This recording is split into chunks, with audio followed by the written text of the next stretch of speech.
हाँ जी। वो चूहर के चूहा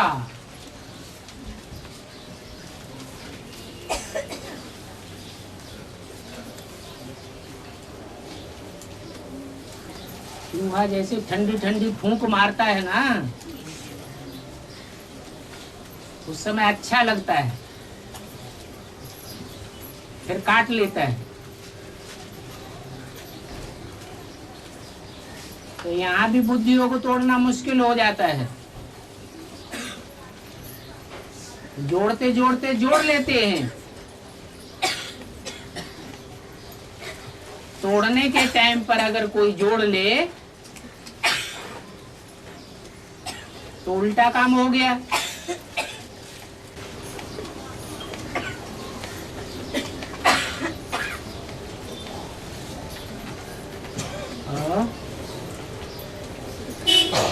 यहाँ हुसैन का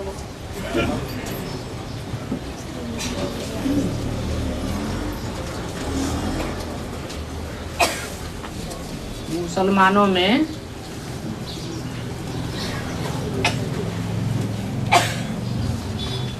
हुसैन साहब के लिए बोलते हैं, या उसे हम न हुए।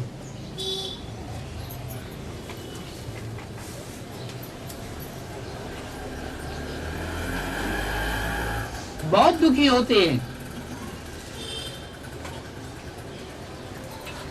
यहाँ भी बाबा कहते हैं जिनका बुद्धियोग लग जाता है, लगाव लग जाता है, तो आत्मा को बहुत दुख होता है, सारा जीवन रोते रहते हैं याद में।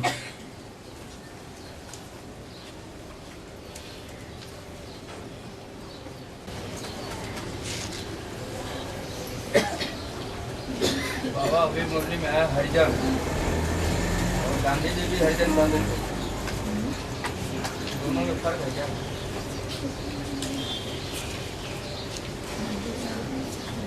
लौकिक दुनिया में हरिजन कहते हैं गंध उठाने वालों को। वो तो स्थूल गंध है, और यहाँ कौन सी गंध है?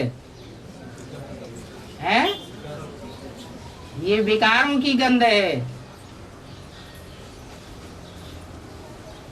जो बाप के बच्चे हैं इस समय,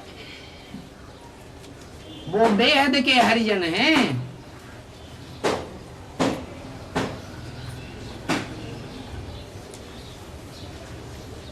बाप के स्थान पर जहां जाकर के इकट्ठे होते हैं, उस स्थान का नाम ही पड़ गया माउंट आबू।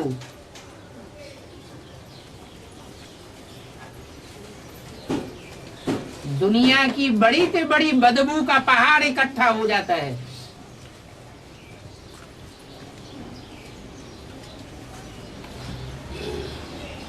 ये जन्म जन्मांतर के पतित राजाएं हैं,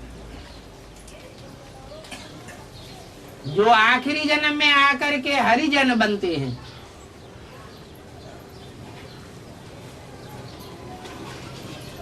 सारी दुनिया से गंध साफ करने के निमित्त बनते हैं।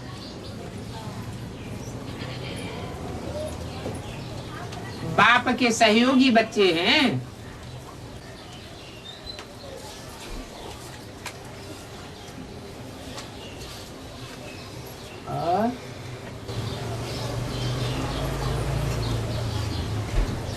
बेहद की गंध है और वो हद की गंध है। हाँ जी।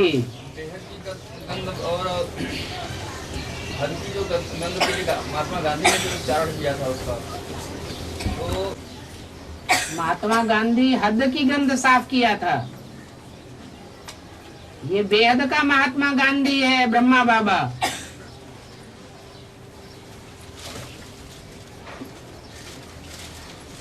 जिसने ऐसे ब्राह्मण बच्चों को गोद में उठाया जो जन्म जन्मांतर दूसरे धर्मों में कन्वर्ट होकर के गंदे बनते रहे।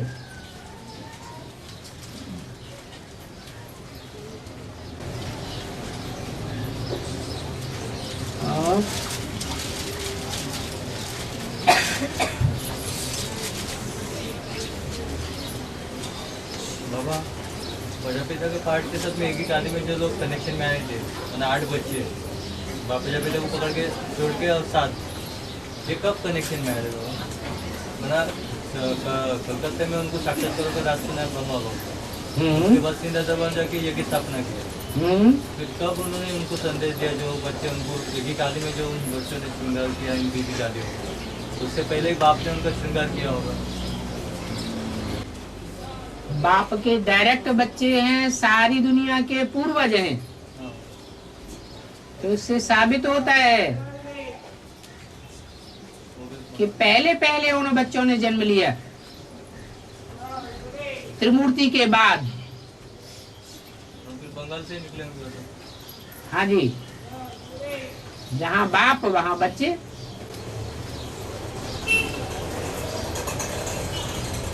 और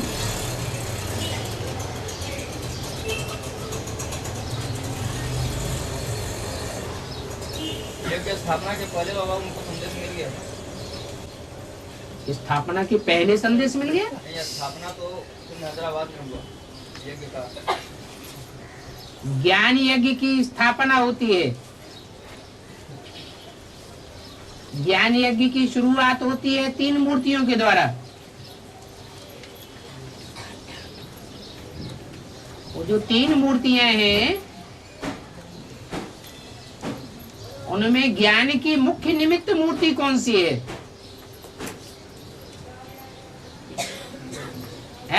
शंकर सिंह प्रजापिता। तो प्रजापिता के सहयोगी पहले निकलना चाहिए, जो जन्म जन्मांतर के सहयोगी हैं। बल आखिरी जन्म में तो माया सबको गिरा देती है।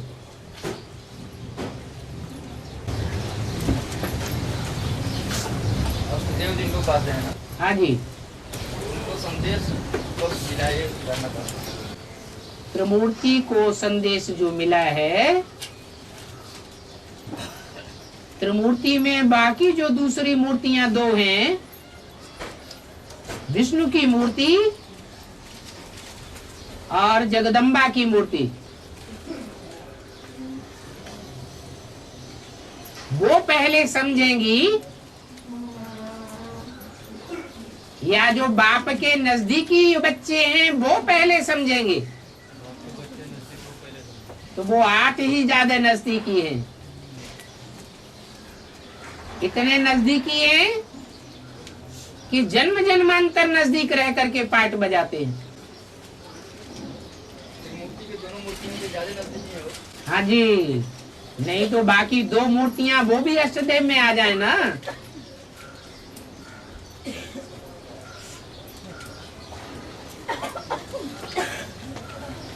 और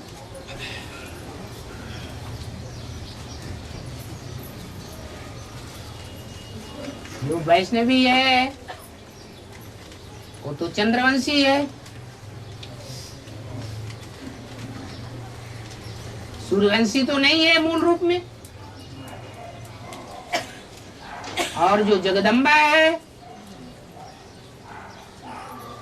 उसका कनेक्शन तो ब्रह्मा की तरह सभी विधर्मी बच्चों से है।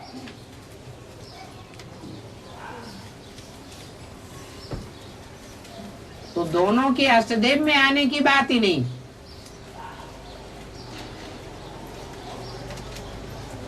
जो देव हैं, देवता बनने वाले हैं, वो संपूर्ण ब्राह्मण होने चाहिए या बाद वाले ब्राह्मण होने चाहिए?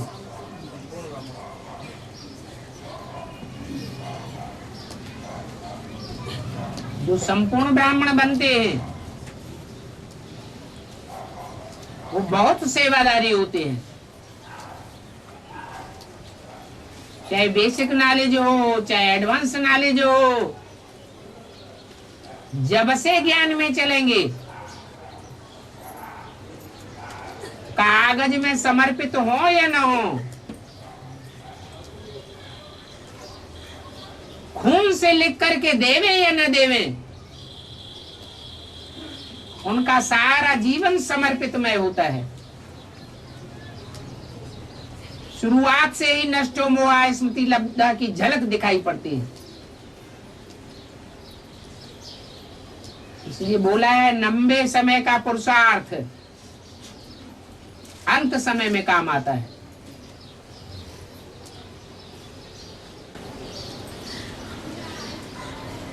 और बाबा मुरली में बोला है कि बाप दादा किसी का पार्ट कागज के ऊपर लिख कर नहीं देंगे। उन मूर्ति की जो तीनों मूर्तियां हैं, तो कागज पे लिख के दिया किसी का? मुरली में आया हुआ है ना, उसके बारे में क्या आया हुआ है? मूर्ति की 3 मूर्तियां, किसी का नाम आया हुआ है क्या? इशारे ही तो आए हैं। उसके बारे में डेफिनेशन अच्छे आए हैं। अच्छे आए हैं, नंबरवार अच्छे अच्छे क्लैरिफिकेशन आते रहेंगे।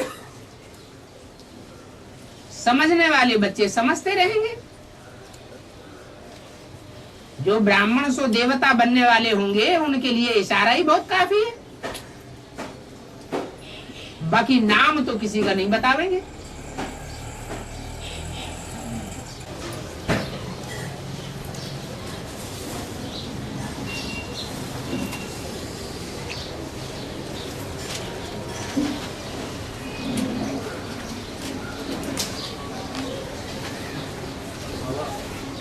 पहले ज्ञान आया कि पहले ज्ञान रहता है।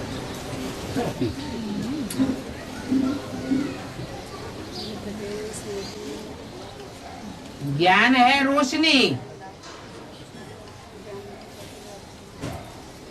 और ज्ञानदाता है सूर्य। सवेरा होता है तो पहले रोशनी आती है या सूर्य आता है? है? रोशनी आती है ना। तो ऐसे ही पहले ज्ञान की रोशनी आती है, बाद में ज्ञान सूर्य प्रत्यक्ष होता है। संसार के सामने अभी भी ज्ञान सूर्य प्रत्यक्ष नहीं हुआ है। संसार की बात छोड़ दो, ब्राह्मणों की दुनिया में न बेसिक ब्राह्मणों में बाप प्रत्यक्ष हुआ है और न एडवांस ब्राह्मणों में बाप प्रत्यक्ष हुआ है, क्योंकि अभी भी घड़ी घड़ी संशय आते रहते हैं।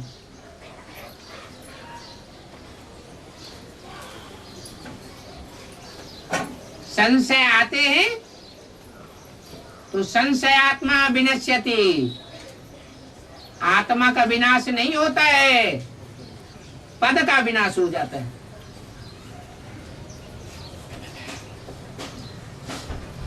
जितना तन मन धन स्वाहा करके सेवा करनी चाहिए, वो सेवा में लोड़ा आ जाता है।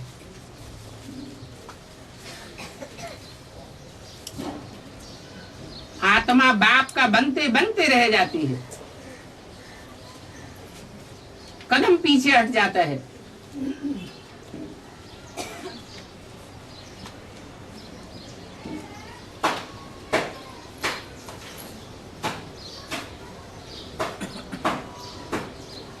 और संशय तो सभी ब्राह्मणों को आता है।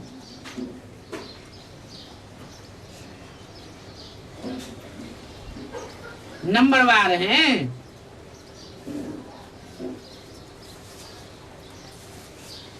अगर संशय ना आवे तो सबका एक जैसा पद हो जाए।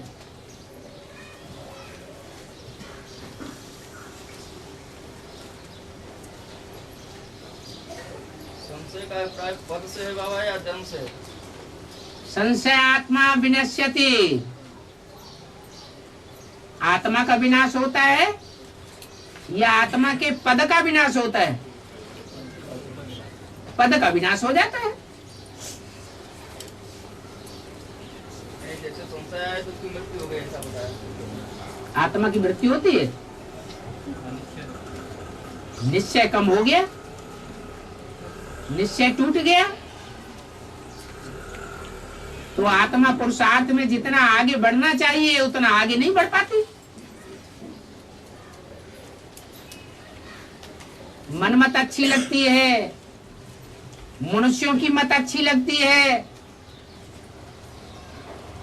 बाबा की मत में संशय आ जाता है। जिसने 84 जन्म लिए हैं बाबा, 84 जन्म जिसने भी लिए हैं उसके संशय कम रहे होंगे या ज्यादा रहे होंगे?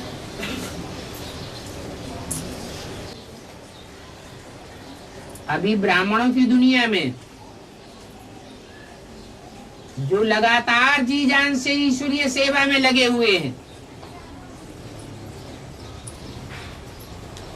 वो अष्ट देवों की लिस्ट में कहे जाते हैं।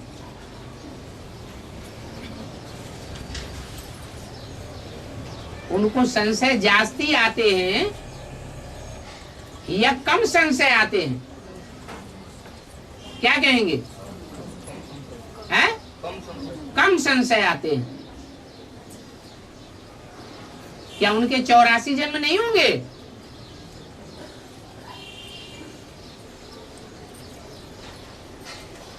उनका तो एक्स्ट्रा ऑर्डिनरी जन्म भी होगा।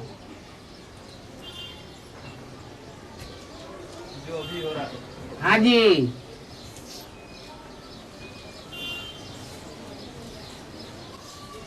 और बाबा जो गवर्नमेंट में सर्विस करते हैं उनके लिए बाबा ने कहा है कि 8 घंटा गवर्नमेंट की सर्विस करो, 8 घंटा खान पान आदि और 8 घंटा बाबा की याद करो। जबकि सेवा करते समय भी हम लोग याद कर सकते हैं, तो फिर 8 घंटा ही क्यों कहा? वो सर्विस करते समय भी हम लोग याद कर सकते हैं, तो करते का ही नहीं, कौन मना किया है क्या? फिर ज़्यादा हो जाएगा, 16 घंटा हो जाएगा। 16 घंटा हो जाएगा तो घाटा आ जाएगा क्या?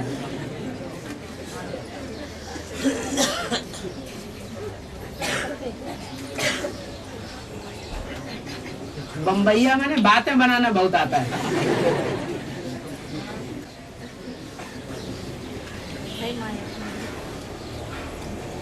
बाकी जो रेगुलर बम स्पॉट हो रहे सब बाजू, है? बम स्पॉट जो हो रहे रेगुलर ही सब बाजू, हाँ। इनके बम फूटने इसका ब्याज का कारण क्या है? रेगुलर आज मतलब रेगुलर कहीं ना कहीं बम स्पॉट हो रहे हैं। बम जो होते हैं उनसे नुकसान होता है या फायदा होता है? नुकसान तो होता ही है। तो ज्ञान के बम कहेंगे उनको या ग्लानि के बम कहेंगे? वही ज्ञानी के बम क्या अरे? हो रहा है? अभी हो रहा है। ज्ञान के बम अभी बोला, वो रंग शब्द है। बम जो है वो मनुष्यों के बनाए हुए हैं। तो जैसे बाबा बोला था कि 92 में जब यहाँ पे ज्ञान आया था बम्बई में, जैसे बम्बई की पहली पार्टी बट्टी कर रही थी और यहाँ पे बम स्फोट हो रहे थे, हाँ जी। ये बात एक अलग ही सब हो गई। हाँ, तो ब्रह्मा कुमारियां उस समय ग्लानि के बम फोड़े या नहीं फोड़े?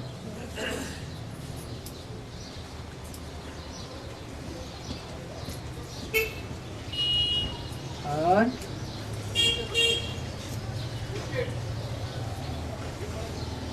अभी तो कुछ भी नहीं है।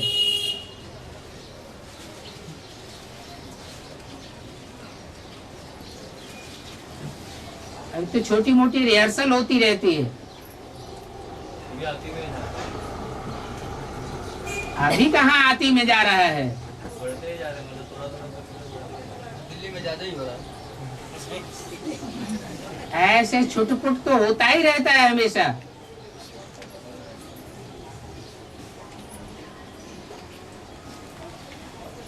मौत का बाजार लगेगा।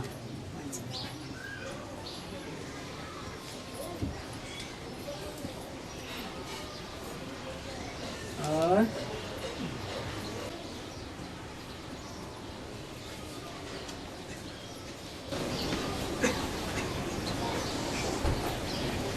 बाबा वो भक्ति मार्ग में अज्ञानी लोग यात्रा पर जाते हैं या देवी के दर्शन के लिए, अगर वे श्रद्धा से जाते हैं फिर उनकी ऐसी मौत क्यों हो जाती है जो शमशान में मर जाते हैं या नौका में डूब के मर जाते हैं?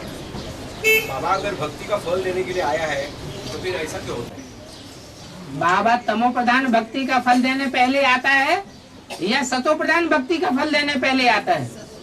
लेकिन अज्ञानियों को भी तो उनको फायदा होता है ना बाबा की याद से। किसी का याद करते हैं उनको। अज्ञानियों के पास बाबा की पहचान कहाँ होती है जो याद होगी?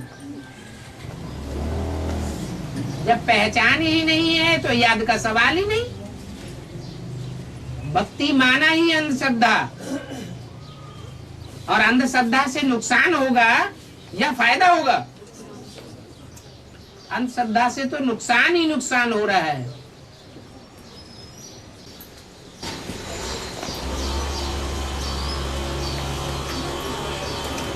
बाबा, कोई पुस्तक पढ़ते रहता है तो उसको पुस्तक की कीड़ा बोलते हैं। कीड़ा ही क्यों बोलते हैं?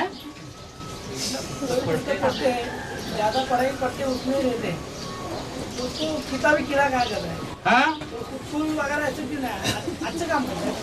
अच्छा काम कर रहा है। जो पुस्तक लिखी हुई है वो पुस्तक देवताओं ने लिखी है या भगवान ने लिखी है या भ्रष्ट मनुष्यों ने लिखी है? मनुष्य ने लिखी है। और मनुष्यों का जो दिमाग है वो गंध में लगा रहने वाला कीड़ा है या दिव्य बुद्धि है? कीड़ा है। तो उसकी बनाई हुई चीज जो पुस्तकें हैं या शास्त्र हैं उनमें जो बुद्धि लगाए रहते हैं वो पुस्तकी कीड़े हैं। ईश्वरीय ज्ञान नहीं है वो। ईश्वर का ज्ञान तो पुस्तकों में नहीं बांधा जा सकता।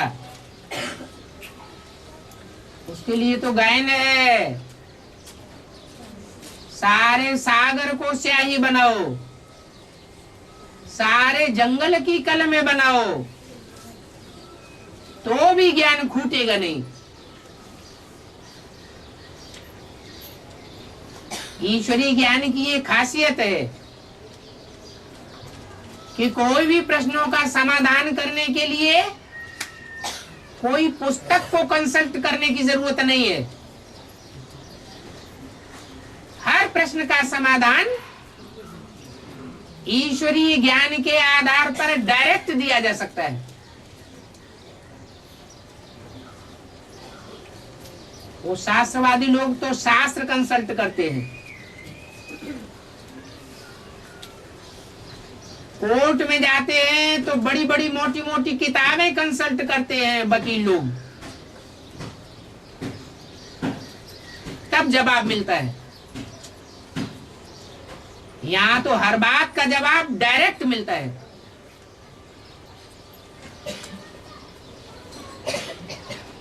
ये ईश्वरीय ज्ञानी की खासियत है। इसको कीड़े मकोड़ों की बुद्धि नहीं कहेंगे।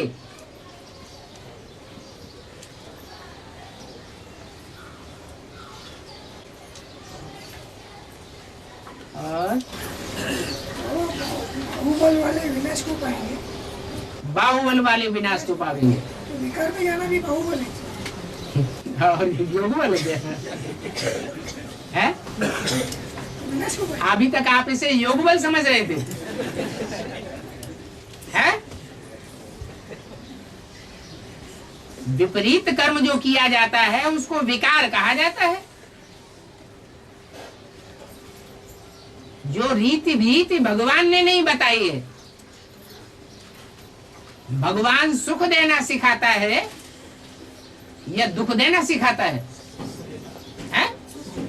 भगवान तो जो भी कर्म सिखाता है उस कर्म का रिजल्ट सुख होना चाहिए,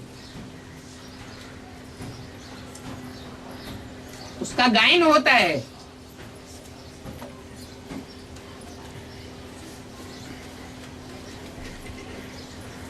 दुनिया और दूसरे धर्म के लोग भले कृष्ण की ग्लानि करते हैं, लेकिन भारतवर्ष में आज भी कृष्ण के माथे पर जो मोर पंख लगाया जाता है उसको पूजनीय मानते हैं। उस मोर की पूंछ वाले पक्षी को राष्ट्रीय पक्षी माना जाता है।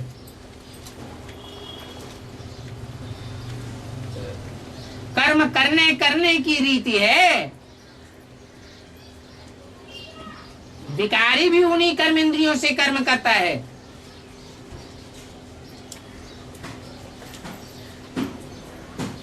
और बाप निर्विकारी है,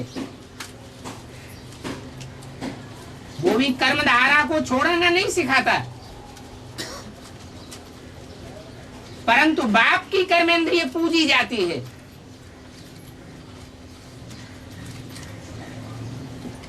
पूजा पवित्रता की होती है, पवित्रता से सुख होता है या दुख होता है? जिससे दुख होता है उसे अपवित्रता कहेंगे।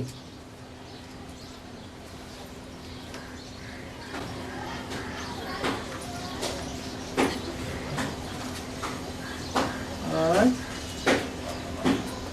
बाबा गणेश को शिवांश कहेंगे क्या? है? गणेश हाँ, शिवांश कहेंगे?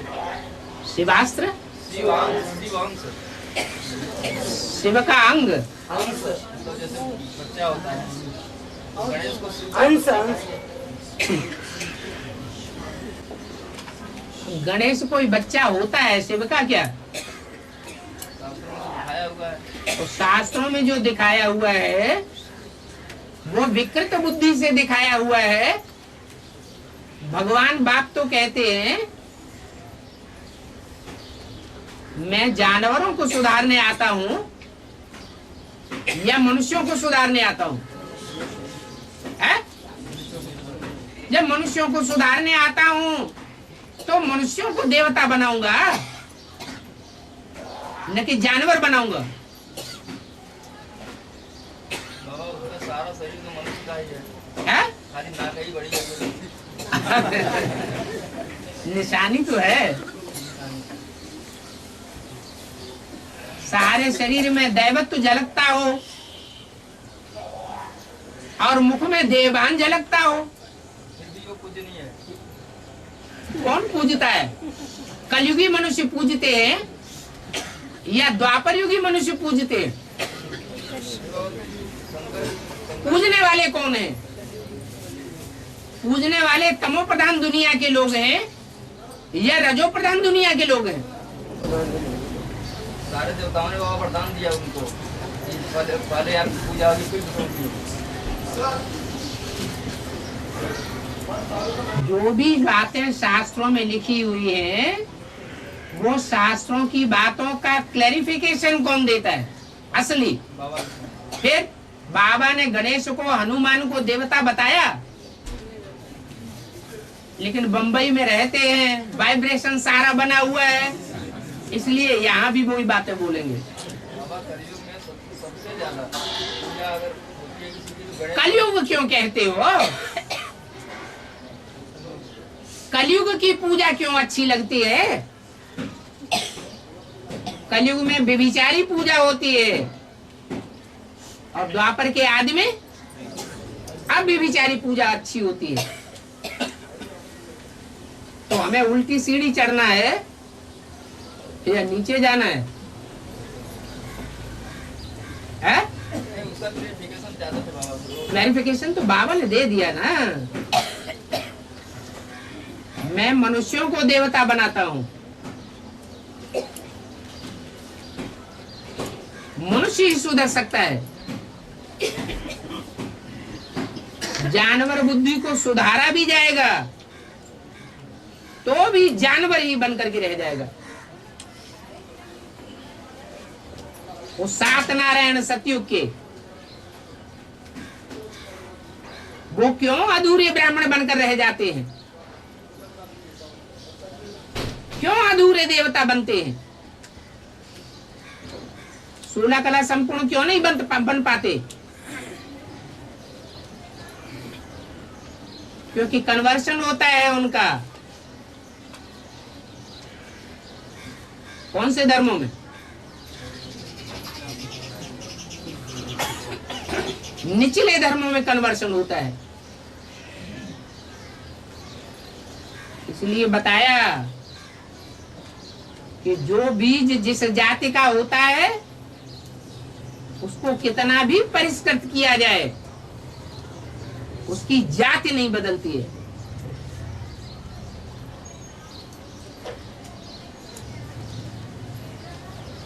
जो जिस धर्म का होगा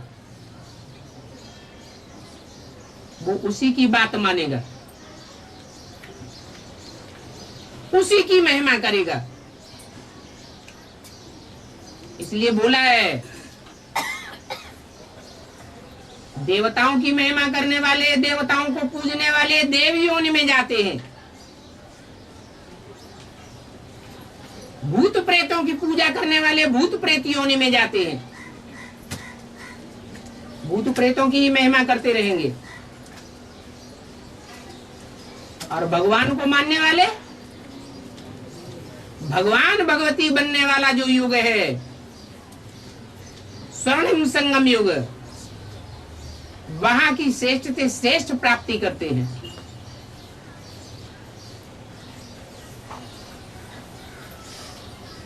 हमको तो ऊंचते ऊंच बाप मिला है,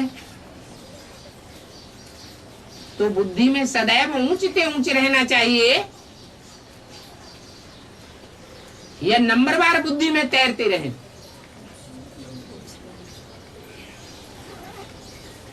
और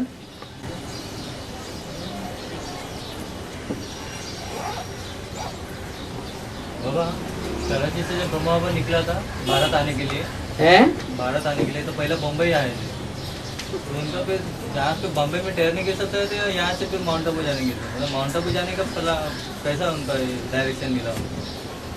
बम्बई से डायरेक्शन दिया कि अहमदाबाद में जाकर के कोई बड़ा बंगला ले लो,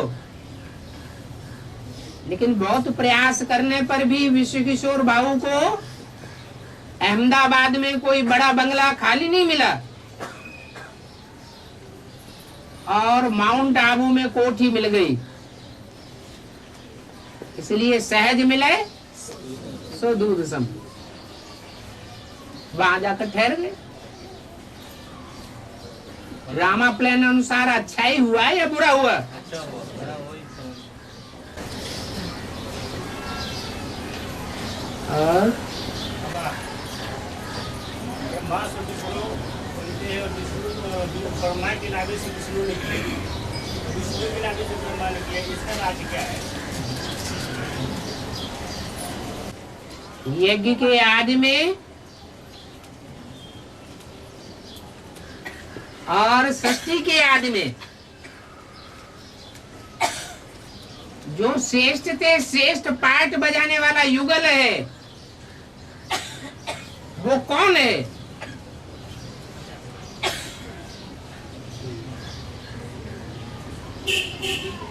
कहेंगे शंकर पार्वती।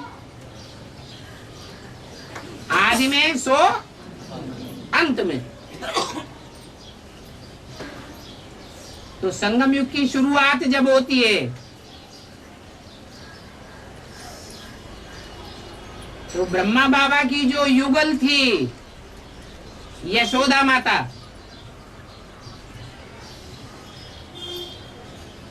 वो स्वभाव संस्कार से ब्रह्मा बाबा का सहयोग नहीं दे सकी,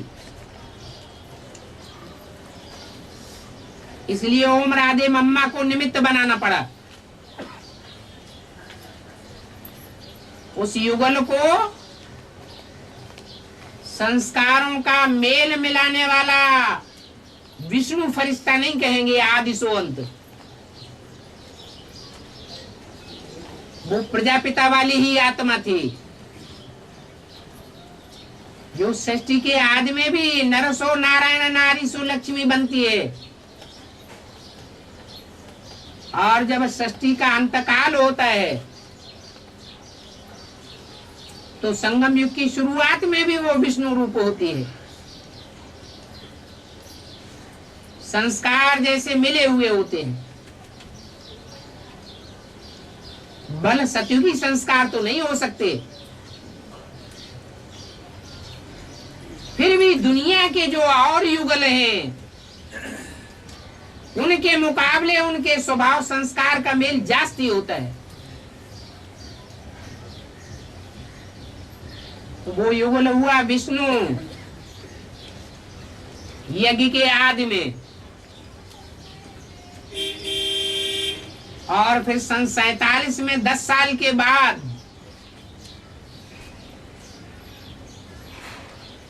विष्णु की नाभि से क्या निकला है? ब्रह्मा निकला। 46-47 से पहले नहीं कहेंगे कि ब्रह्मा की प्रत्यक्षता हुई। इसलिए मुरली में बोला है, पता कैसे चलता है कि इनमें बाप भगवान है?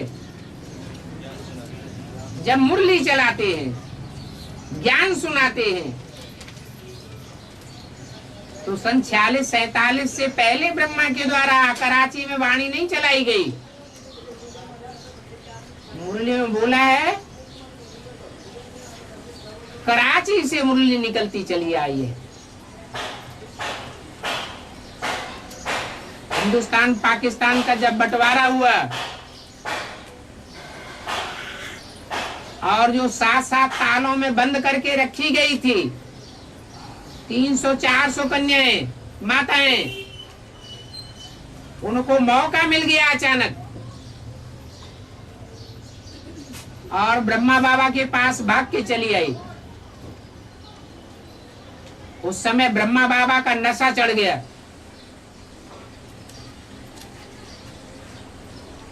और मुरली चलना शुरू हो गई, क्योंकि ड्रामा प्लान अनुसार जो आदि की माताएं थी वो भी चली गई शरीर छोड़ करके, जिनके लिए मुरली में कहा है कि जब पाकिस्तान बना तो तुम्हारा जन्म भी हुआ ना, और प्रजापिता तो पहले ही चला गया था। तो कहेंगे 10 साल के बाद विष्णु की नाभि से कौन निकला? ब्रह्मा निकला असली।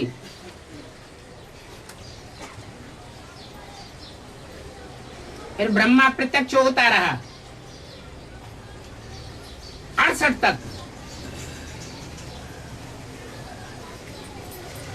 फिर ब्रह्मा की नाभि से 10 साल के बाद ये मानसी सृष्टि की शुरुआत होती है 76 से। लक्ष्मी नारायण की प्रत्यक्षता होती है। इसलिए बोला लक्ष्मी नारायण का जन्म कब हुआ? आज से 10 वर्ष कम 5000 वर्ष हुए। तो कहेंगे ब्रह्मा की नाभि से फिर विष्णु निकला। ये शास्त्रों में जो कथा कहानियां लिखी हुई हैं वो प्रैक्टिकल यादगार कहाँ की है? संगम युग की यादगार है। और बाबा जो पहली अवैक्तवाणी चली थी ब्रह्मा बाबा की जब सेवी छोड़ने के बाद, उसमें एक पॉइंट आया कि आप क्लास कैसे चलाएंगे। वैसे जो ब्रह्मा का तब मुकर्रर था उसके द्वारा जो 18 साल वाणियाँ चली उसी को मुरली कहेंगे और उसी मुरली में परिवर्तन की जादू है, उसे रिवाइज करने करके कहा था। तो ये बाबा ये एक आदि में प्रजापिता ने भी मुरलियाँ चलाई थी जो उसमें परिवर्तन की जादू नहीं थी। मुरली तो जो मुख से डायरेक्ट बोली जाए वो ही मुरली है। अब वो चाहे माँ के रूप में बोली जाए या बाप के रूप में बोली जाए, मुरली में जादू तो है, लेकिन वो जादू कब काम करता है?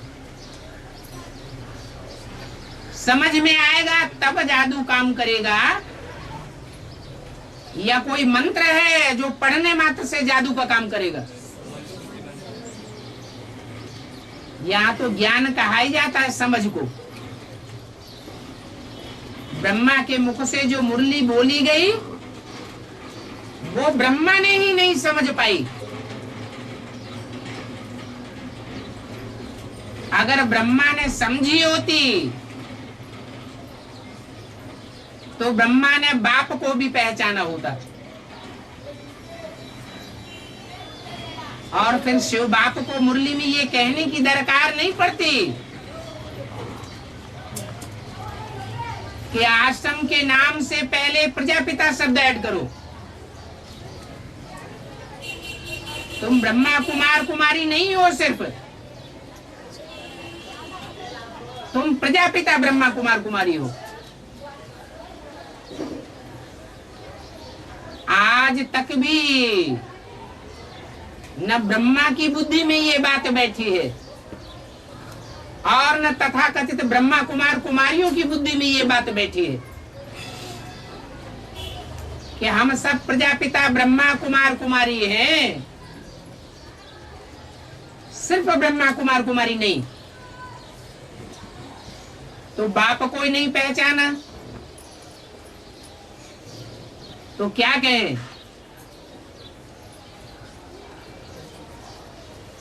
ज्ञानदाता को पहचाना या ज्ञान को पहचाना? न ज्ञान को पहचाना न ज्ञानदाता को पहचाना।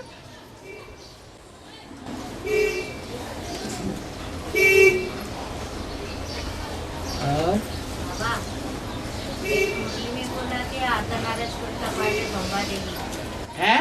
अर्धनारेश्वर का पाठ है कि बम्बा देवी? बम्बा देवी, हाँ। मुंबा देवी। हाँ, तो जहाँ जहाँ स्थापना हुआ उसको वही करने जाएंगे क्या अलग नहीं जाएंगे? भारतवर्ष में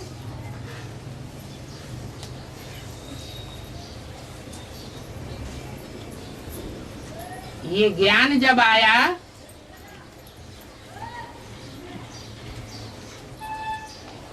तो कौन से शहर से शुरुआत हुई?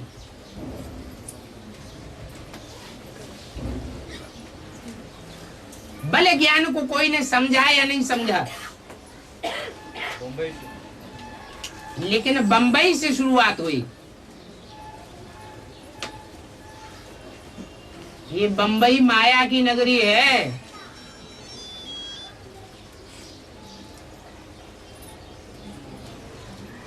ज्ञान भला ये समझा नहीं गया, बेसमझी की बात हुई। फिर भी कहेंगे फाउंडेशन कहाँ पड़ा? बंबई में फाउंडेशन पड़ा। बिना समझे जहां फाउंडेशन पड़ा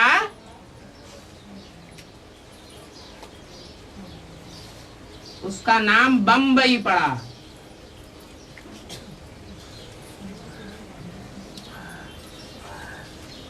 बंबई विनाशकारी साबित होगी या स्थापनाकारी साबित होगी? क्यों? क्योंकि जो भी ज्ञान का फाउंडेशन पड़ा वो बिना समझे पड़ा, इसलिए बंबई है विनाशकारी।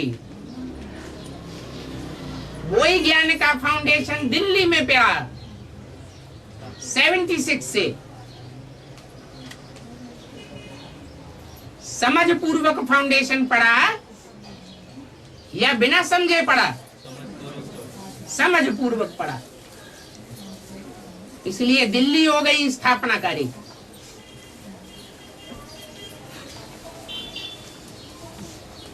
समझदारी से स्थापना होती है,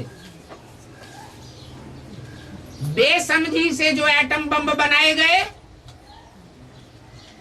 वो तो ऐसे ही है कि जिस पेड़ की डाली पर बैठे हुए हैं वही डाली काट रहे हैं।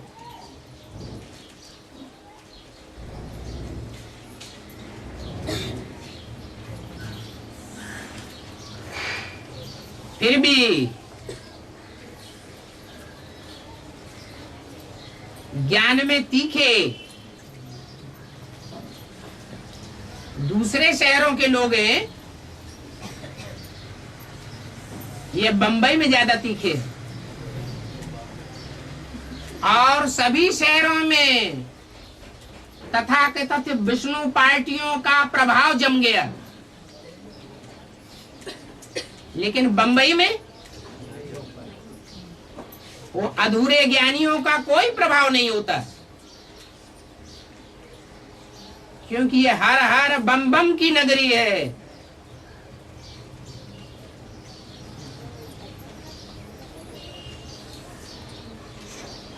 शंकर की नगरी है।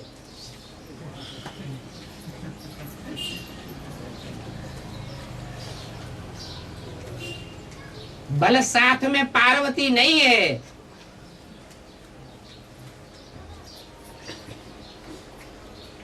तो भी यज्ञ के आदि में जो परिवार था ब्राह्मणों का, सरेंडर्ड हैंड्स का, उससे कहीं बड़ा परिवार है और उसकी पालना भी हो रही है।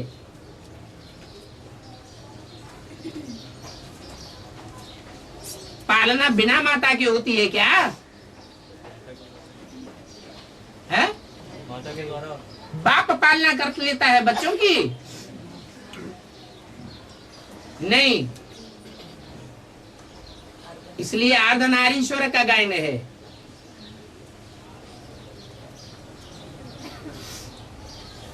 नाम पड़ा है मुंबा देवी।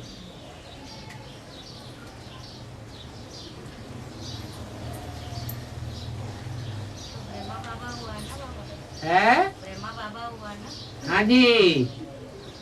साकार में भले कोई डब्बा है, निमित्त रूप में जो विनाश का निमित्त बनता है, महाकाली के रूप में, लेकिन उस डब्बे में जो कार्य करने वाली आत्मा है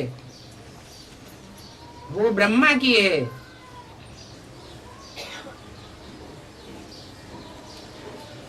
ब्रह्मा और जगत पिता, ये दोनों आत्माएं एक ही शरीर में कॉम्बिनेशन है, इसलिए अर्धनारीश्वर का गायन है। अभी भी परिवार की पालना हो रही है।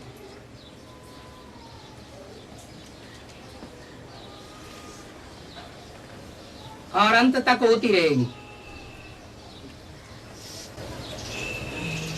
और वहाँ मुंबई इतना छोटा, मतलब इतना छोटा स्थान जैसे बोला गया है मुंबई में, यहाँ पे सब तीर्थ स्थान है। यहाँ पर भी महालक्ष्मी भी फेमस है और यहाँ पे तिरुपति बालाजी का भी बड़ा मंदिर है।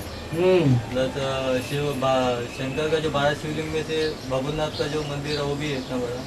मुंबा देवी का मंदिर है, बड़ा बड़ा तीर्थ स्थान है। इसके जानकार तो सब तरह की आत्मा यहाँ नहीं है, है? सिद्धिविनायक जो बोलते हैं गणेश जी का, वो भी बड़ा है। हाँ जी, देह अभिमानी भी बहुत है।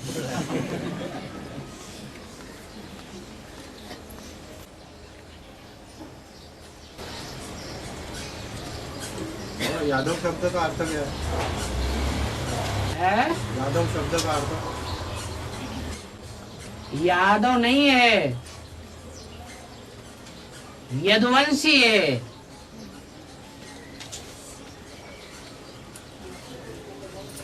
क्या? यादव तो विकृत रूप है।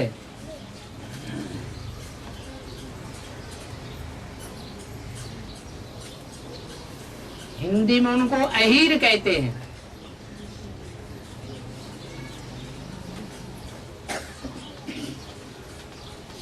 कृष्ण कहो या शंकर कहो, यादवों का हेड किसको माना जाता है? शंकर को भी यादवों का हेड माना जाता है और महाभारत में कृष्ण को भी यादवों का हेड कहा गया है, मुखिया।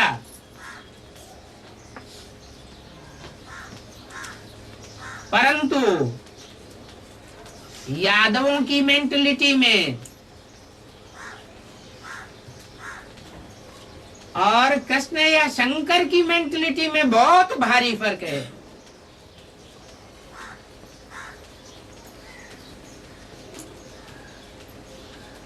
यादवों ने कौरवों का साथ दिया,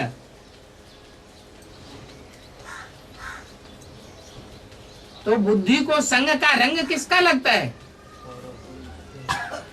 कौरवों का संग का रंग लगा।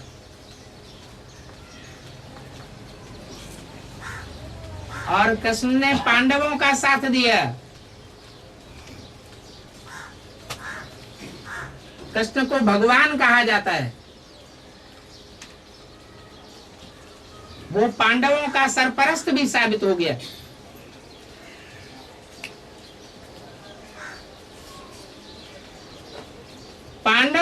कृष्ण के ऊपर, भगवान के ऊपर घड़ी घड़ी अनिश्चय नहीं आता है,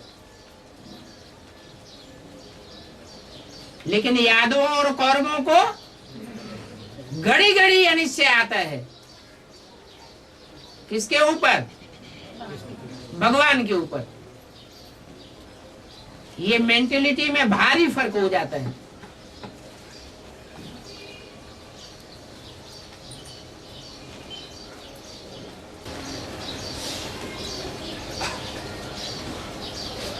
और बाबा गुजराती लोग लौकिक में उनको सिर्फ कृष्ण की पूजा करते हैं, मतलब दूसरे देवताओं की पूजा नहीं करते। मतलब जो ठाकुर जी कहते हैं उनको ही सिर्फ पूजा करते हैं। कृष्ण को मतलब ज्यादातर कृष्ण को मानते, ऐसा मान्यता है कि वो लोग दूसरे भगवान को पूजा नहीं करते। हाँ, तो अच्छी बात है ना। एक को मानना अच्छी बात है या अनेकों को मानना अच्छी बात है? कृष्ण तो बच्चा है, है? छोटा बच्चे को पूजा। वो तो हम कहते हैं ना। और एक में बुद्धि लगी रहे वो अच्छा, या अनेकों में बुद्धि लगी रहे वो अच्छा? ये उसका दूसरा रीजन एक ऐसा भी है कि वो लोग बोलते हैं कि अगर शंकर का पूजा करेंगे तो शंकर तो खुला बगा देगा, है? नंगा रहता है तो हमको भी नंगा बना देगा। हाँ, तो क्या हुआ? संगम युग में नंगा होना अच्छा है। आज मुरली में क्या बोला? सब कुछ महल माड़ियां अटारियां सब कुछ होते हुए अपन को नंगा आत्मा समझना है या बड़ा साहूकार समझना है? तो अच्छी बात तो है, तो खराब लगती है। वो लोग ऐसा, वो लोग अभी भी उनको बुद्धिमत्ता में बैठा हो। हाँ जी, वो तो पक्के ब्रह्मा कुमार हैं, आप कच्चे रह गए।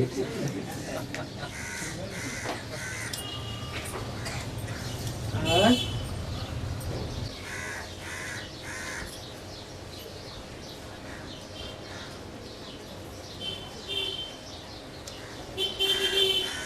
ओम